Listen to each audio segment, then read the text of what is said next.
Kryeministri Edi Rama u shpreh se Bashkimi Evropian është stacioni i shpëtimit ton përfundimtar kombëtar nga hijet e së shkuarës dhe nga rirënjet në duart dhe kthetrat e tyre. Përmes një video mesazhi në rubrikën Sy-Sy, Rama ju përgjigj një komentuesi sipas të cilit Shqipërisë nuk i duhet bëhe dhe që shprehet se më mirë në shtëpinë tonë vetëm ne se bëhemi Pakistan. E para, Aleksandr, për cilin Pakistan, Kurdistan që të pas kam sjell unë këtej e ke fjalën. As edhe një, zero, hiç.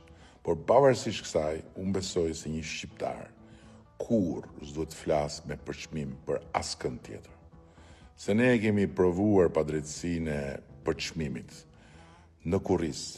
E kemi provuar me shekuj dhe gjyshit tanë i treguan mbar botës fisnikrinë e shqiptarit, duke rrezikuar jetën për të marrë në mbrojtje hebrejt. E dyta, Aleksandr, BE-ja është stacioni i shpëtimit ton përfundimtar kombëtar.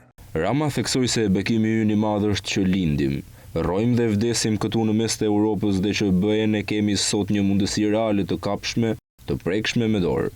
Vetëm si pjesë e BE-s, liria jonë individuale do të jetë përfundimisht e garantuar. Barazia jonë para ri do të jetë përfundimisht e paprekshme dhe standardet e bashkëjetesës demokratike do të jenë përfundimisht të pakthyeshme dhe të mishëruar në institucione. Po ashtu, Rama theksoi se pasaporta shqiptare e BE-s do të na çlirojë një herë mirë nga pesha e diskriminimit si qytetarë të dorës së dytë këtu në mes të Europës.